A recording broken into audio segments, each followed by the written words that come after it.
এই প্রোগ্রামে আমার পূর্বে অনেকে কথা বলেছেন, আমরা দোয়া করি যারা কথা বলেছেন আল্লাহ সবাইকে ইসলামের একনিষ্ঠ দায়ী হিসেবে কবুল এবং মঞ্জুর করুন। পড়েন সবাই আমিন।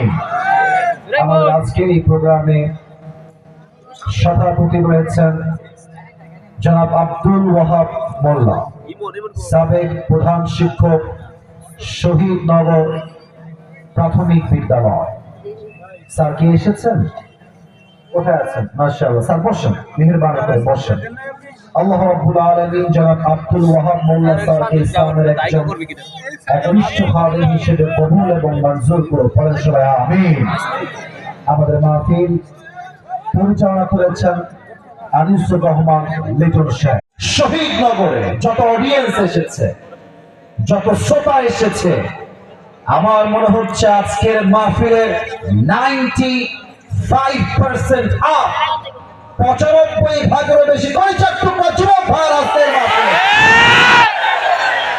যারা ইসলামকে রুখে দিতে চান, যারা ইসলামকে বাংলার মাটি থেকে নিশ্চিহ্ন করতে চান, আজকের মাহফিল তাকায় দেখেন। আজকের মাহফিল প্রমাণ করছে আগামী বাংলাদেশ হবে ইসলামের বাংলাদেশ। আল্লাহ আমার যুবক ভাইদেরকে কবুল করে পড়েন সবাই আমিন।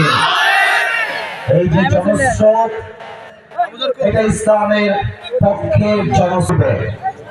তাফসীর মাহফিলে প্রধান আলোচক আলোচনা করছেন, কোন একজন পার্টি নেতা এসে আমাকে কথা বলা যাবে না, তোমাদেরকে আমি আবদার রাখবো, বিশৃঙ্খলা করলে ওয়াজটা সুন্দর হবে না, এই জন্য বামের ভাইরা ঠিকঠাক করে যাও, তাহলেই হবে। এটাই যথেষ্ট আমার জন্য। আমি ধমক দেওয়ার জন্য আসি নাই, আমি আমার ভয় দেখাবার জন্য, ভাব দেখাবার জন্য আসি নাই। মাথায় রাখতে হবে, অহংকার বেশি হয়ে গেলে পতনটা সুনিশ্চিত হয়ে যায়। একটু তোমরা আওয়াজ করবে না, আপনারা হয়তো জানলে খুশি হবেন। আপনাদের রাজবাড়ী জেলার বৈষম্য বিরোধী ছাত্র আন্দোলন যেটা হয়েছে, তার প্রধান সমন্বয় কি নাম যেন বললেন? হাসিব ভাই কোথায় দেখি তো, কোথায় আছে? এদিকে আসো, আসেন, এদিকে আসেন। কোথায়? মাশাআল্লাহ, আপনার নাম কি ভাইজান?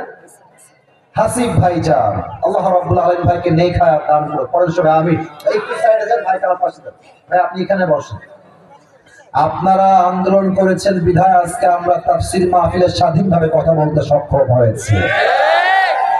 অনেকে বৈষম্য বিরোধী ছাত্র আন্দোলন যারা করেছে তাদের দিকে আঙ্গুল তুলতে চায়, চোখ তুলতে চায়।